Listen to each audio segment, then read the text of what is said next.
Salut à tous, bienvenue sur cette nouvelle vidéo en direct de l'île Maurice. Donc dans cette vidéo, je vais vous expliquer pourquoi, c'est 5 bonnes raisons pour s'expatrier et pourquoi surtout je ne viendrai pas m'expatrier à l'île Maurice. Même si vous le voyez, bon aujourd'hui il fait pas très beau, il y a un gros nuage noir, même si le cadre est plutôt sympa.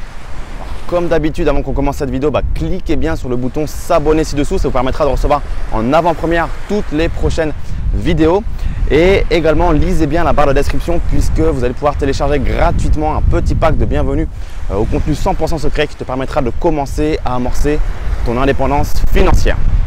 Alors, je reçois beaucoup de questions d'entrepreneurs, d'investisseurs depuis que je suis expatrié en Estonie à Tallinn qui me demandent pourquoi je suis parti là-bas, comment est mon ressenti après avoir passé quelques mois en Estonie et surtout et toujours pourquoi je suis parti en Estonie. Donc ce qui est cool, c'est qu'il y a déjà vraiment pas mal de personnes qui sont venues me voir, me rencontrer en Estonie à Tallinn. Et je vous invite vraiment à venir me faire un petit coucou si jamais vous êtes de passage, vous avez envie de faire un petit week-end en Estonie à Tallinn. C'est vraiment très sympa. Donc n'hésitez pas, ce sera l'occasion qu'on se rencontre. Et il y a un vrai petit mouvement qui se crée, donc ça c'est plutôt cool. J'avais déjà fait une vidéo dans laquelle j'expliquais pourquoi je quittais la France, pour quelles raisons j'étais parti en Estonie, mais j'ai quand même rapidement répété les 5 points on va dire majeurs pour lesquels je suis parti. Tout simplement parce que j'avais envie déjà de vivre une expérience d'expatriation complète de A à Z, c'est-à-dire voilà, je suis jeune et j'ai envie de vivre de nouvelles expériences et arriver dans un nouveau pays où on ne parle pas la langue, où on ne comprend pas comment ça se passe, où on ne mange pas pareil. Voilà, ça reste encore que l'Estonie, c'est l'Europe nordique, les pays baltiques, c'est pas non plus Mexico ou Bangkok, on s'adapte relativement vite, mais j'avais quand même envie de vivre un process où j'arrive dans un endroit et je ne connais rien. Deuxième point, forcément la fiscalité qui est beaucoup plus douce, donc je ne reviendrai pas en détail sur pourquoi la fiscalité y est plus douce et comment elle y est, mais c'était un point important. Le pays n'est pas endetté. Point très important, le pays n'a pas de dette, il gère très bien son économie, donc ça c'est quand même super important, je trouve, comparé par exemple à la France où la dette est colossale comme vous le savez.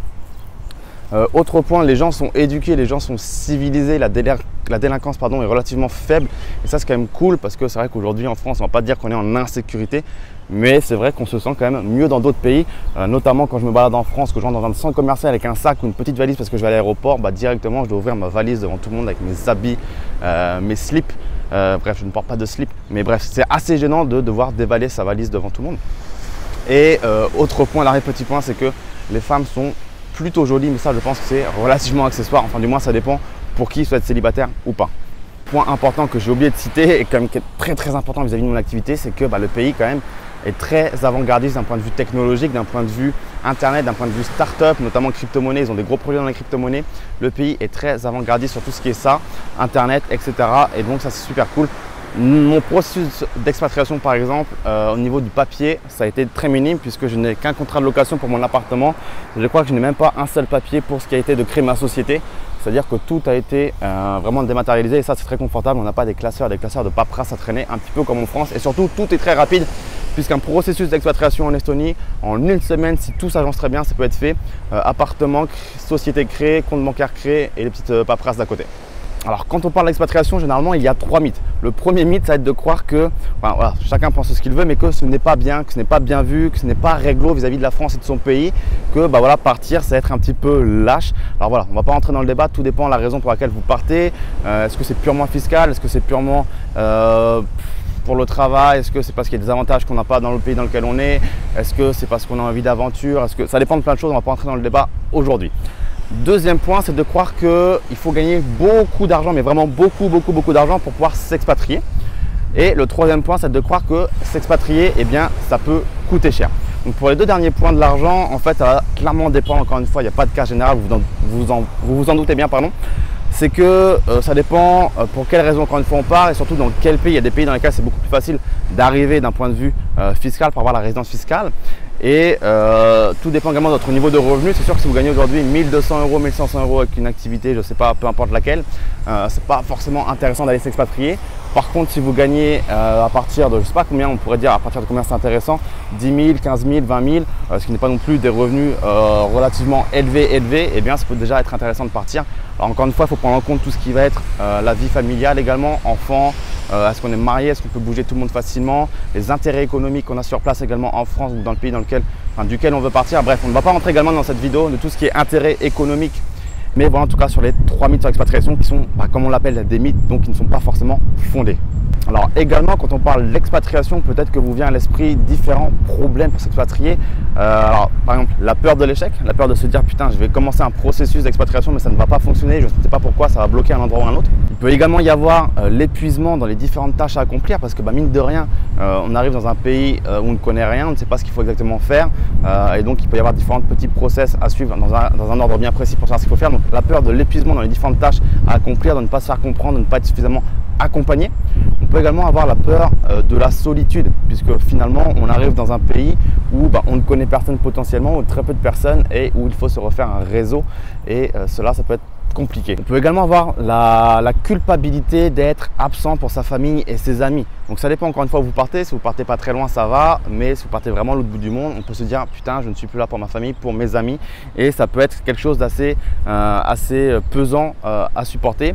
Et également autre idée qui me vient en tête, ça va être la différence culturelle. Donc encore une fois ça dépend où vous allez. Mais voilà, quand vous vous expatriez dans un nouveau pays, la différence réside en vous et non pas dans l'autre puisque vous arrivez chez quelqu'un d'autre. Et donc, il faut s'adapter aux règles pour vivre dans la société dans laquelle on est arrivé, la nourriture. Bref, il faut vivre comme un local, il faut commencer à penser comme un local et essayer de les comprendre et de s'intégrer. Et ce n'est pas à eux de s'intégrer à nous. On arrive à la partie de la vidéo où je vais vous expliquer pourquoi vous devriez vous expatrier ou y songer fortement en dehors de tout ce que j'ai déjà pu dire dans cette vidéo. C'est tout simplement que voilà, si vous estimez qu'aujourd'hui vous subissez la vie, c'est-à-dire que voilà, vous êtes dans un endroit, dans un pays, dans une ville où ça ne vous correspond pas, vous n'aimez pas ce qui s'y passe, vous n'aimez pas les gens, vous n'avez pas un confort de vie, une qualité de vie suffisante vis-à-vis de ce que vous fournissez comme travail, eh bien allez simplement là où vous êtes le mieux traité. Il y a énormément d'endroits sur Terre où on est beaucoup mieux traité qu'en France, par exemple, pour citer la France, puisque moi je suis français de base, mais ça peut être qu'en Belgique, qu'en Italie, qu'au Canada, etc. Il y a tellement d'endroits aujourd'hui sur Terre qu'on ne peut plus se permettre ou s'autoriser de se plaindre et de subir la vie quand on voit à quel point c'est facile aujourd'hui de partir, de prendre un avion, de louer un loyer, de louer un appartement ou une maison et de se barrer. Donc au-delà encore une fois du côté travail et famille, amis, sur le reste on n'a plus le droit de se plaindre. S'expatrier, ça va également vous permettre d'avoir une plus grande ouverture culturelle, se développer, se forger un caractère, apprendre à être entre guillemets débrouillard, avoir plus confiance en soi également. Et ça c'est super important parce qu'on n'est que très rarement en dehors de sa zone de confort généralement. Le français moyen ne sort que très peu de sa zone de confort. Je pense que c'est très important. Moi je me rappelle par exemple quand j'étais arrivé en Estonie, dans ma procédure d'installation en Estonie, je devais faire des petits papiers, des choses comme ça forcément. Et le simple fait par exemple de devoir faire une simple photocopie, ça m'a mis en galère, ça m'a mis en PLS comme on dit, c'est-à-dire qu'il fallait que je trouve un endroit dans la ville où faire des photocopies. Je ne parlais pas forcément la langue et j'ai mis 2 heures pour faire une photocopie d'une seule feuille A4. Donc vraiment là, c'était la galère. Mais c'est bien, au moins on se force à aller parler aux gens, à aller de l'avant, on devient débrouillard et ça développe également notre confiance en soi quand on a réussi à faire ce qu'on devait faire. Donc voilà, on met du temps, c'est pas forcément quelque chose de très productif de faire une impression de feuille A4. Mais au moins à la fin on est content et c'est un process, on grandit, on apprend, on se débrouille, on a confiance en soi et surtout on commence à avoir une ouverture culturelle. Pareil, garer ma voiture, je ne sais pas si je dois mettre un ticket ou alors au rodateur, c'est mal indiqué, je ne comprends pas l'estonien. Je demande à un passant, hop, il commence à sourire, enfin on parle un petit peu et c'est cool, on commence un petit peu à se sociabiliser, même si on ne reste pas en contact avec tout le monde, mais au moins c'est super important. S'expatrier également, ça permet de se recentrer sur ce qui est important pour soi, notamment supprimer, vous savez, cette notion d'un petit peu d'attachement au matériel. On est dans une société où on aime beaucoup le matériel, on s'y attache énormément et quand on s'expatrie, bien, on apprend à n'emmener qu'avec soi que ce qui est important. Moi, je suis arrivé en Estonie à poil, entre guillemets, c'est-à-dire que j'avais qu'une seule valise avec mes habits, ma trousse de toilette, mon appareil photo, mon ordinateur et c'est tout, je n'avais rien d'autre. Bref, la valise que j'ai quand je voyage classiquement. Et je n'ai rien du tout en Estonie autre que ce qui était déjà dans l'appartement que j'ai loué qui était meublé et je me sens très très bien comme ça. Les gens me disent généralement mais Raph, où sont tes affaires, tu voyages tout le temps, comment tu fais, etc. En fait je leur dis que j'ai tout simplement rien et ça c'est quelque chose de très important d'être détaché un petit peu du matériel puisque moi j'estime que le matériel ce n'est vraiment pas une source de bonheur ou de plaisir, au contraire c'est une source de stress. Plus on acquérit des choses et plus elles nous possèdent, plus ça nous procure du stress. C'est pour ça qu'avant d'acheter quelque chose, vous devez toujours vous demander si ce que vous allez acheter va vous procurer du bonheur ou du stress. Et je parle bien de bonheur sur le long terme, mais pas simplement un bonheur immédiat d'avoir acheté la chose et de la posséder. Par exemple, quand on achète une voiture ou j'en sais rien, un manteau, est-ce que ça va vous stresser ou est-ce que ça va vous apporter de la liberté? Généralement, 95% des choses qu'on achète nous apportent du stress plutôt que de la liberté. Si vous avez un business, il y a également quelque chose de très important. Il y a un petit peu de magie qui se passe quand on s'expatrie. C'est que, je ne sais pas si vous avez vu déjà des études qui allaient dans ce sens-là, mais c'est que lorsque l'on s'expatrie, on rencontre des gens qui sont différents de nous, qui ont des passés différents, qui ne parlent pas la même langue, qui mangent différemment, qui pensent différemment, etc. Et cette différence est finalement très très forte. Il y a une étude qui dit que par exemple, si vous mettez dans une salle que des médecins donc qui ont un QI individuel très élevé et que dans une autre salle vous mettez des médecins, des peintres, des ferrailleurs, des vendeurs, bref, tout type de métier, de tout type de classe sociale, eh bien l'intelligence collective sera plus grande dans la salle où tous les corps de métier, toutes les classes sociales ont été mélangées que dans la salle où il n'y avait que des médecins, même si le QI individuel de chaque médecin est plus élevé.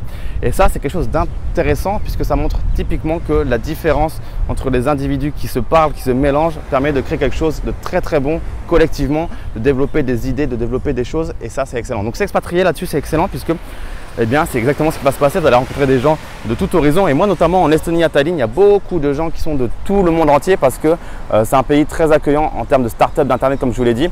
Et j'ai pu rencontrer des gens très intéressants qui ne sont pas forcément estoniens, mais qui viennent du Sri Lanka, de UK, de Russie. Bon, voilà, la Russie, c'est à côté, mais bref, de plein d'endroits différents et qui ont des projets dans des start-up, dans des sociétés physiques, dans de l'immobilier, dans les crypto-monnaies. Et ça, je trouve ça vraiment stylé. Et enfin, dernier point pour conclure un petit peu cette vidéo, c'est tout simplement que s'expatrier, ça peut permettre de prendre un nouveau départ, de dire stop à tout, de reprendre un nouveau départ. Je l'ai beaucoup vu notamment quand j'étais en Thaïlande, où il y a beaucoup d'entrepreneurs français, mais pas que, qui ont tout quitté, qui ont refait une nouvelle vie pour arriver en Thaïlande et lancer pas forcément un gros business, simplement un business d'hôtellerie, un business dans la restauration. Ils ont de quoi manger, ils ont de quoi vivre, ils sont heureux, ils ont le soleil, rien ne coûte cher et ils sont heureux comme ça. Donc ça peut permettre de prendre un nouveau départ et de tout simplement être plus épanoui, d'être plus heureux et de voir autre chose que la France. Vous savez, c'est dommage les gens qui restent en France toute leur vie, qui ne voient rien d'autre, surtout quand ces gens-là pourraient avoir l'opportunité de voyager mais qui ne le font pas. Encore quand on n'a pas l'opportunité, d'accord, mais beaucoup de gens l'ont et ne le font pas parce qu'ils sont un petit peu casaniers, ils n'aiment pas aller voir ce qui se passe ailleurs, ils n'aiment pas les gens différents et ça c'est vraiment très très dommage. Voilà en tout cas pour cette petite vidéo sur l'expatriation et de pourquoi je me suis expatrié, de pourquoi vous devriez potentiellement également vous aussi vous expatrier. Donc là on a un ciel qui est relativement sombre, ça s'annonce pas terrible, j'espère que vous m'entendez bien avec le vent. Pour conclure cette vidéo, j'espère qu'elle vous a plu. Si c'est le cas, mettez un petit like ci-dessous, un petit pouce bleu en l'air comme on dit. Commentez-la si vous avez des questions, je me ferai un plaisir de venir y répondre avec grand plaisir et surtout partagez-la avec des gens qui seraient intéressés ou susceptibles de vouloir s'expatrier, que ce soit en Europe ou dans le monde entier. On pourra en parler, il n'y a aucun souci. Et de mon côté, je vous invite encore une fois à bien lire la barre de description, puisque voilà, si vous voulez aller plus loin avec l'expatriation, j'ai un programme qui s'appelle l'école de l'élite financière dans lequel un module entier est consacré à la fiscalité et à l'expatriation. Je vous montre vraiment de manière transparente le montage que j'ai mis en place pour m'expatrier en Estonie, comment ça s'est passé, quelles sont les démarches à effectuer en termes de banque, de société aussi bien en France que dans le pays dans lequel on va, qu'est-ce qu'il faut faire pour être réglo d'un point de vue fiscal avec la France et avec le pays dans lequel on va. Je vous parle de plein de choses, je vous parle de la théorie des 5 drapeaux, je vous parle de l'intérêt d'avoir différents passeports également pour se protéger, l'intérêt de géodiversifier ses investissements et ses actions dans le business. Bref, cliquez bien sur le lien ci-dessous et vous aurez accès à tout ça, à mon programme l'école de l'élite financière. Je vous dis à très très vite. Ciao ciao.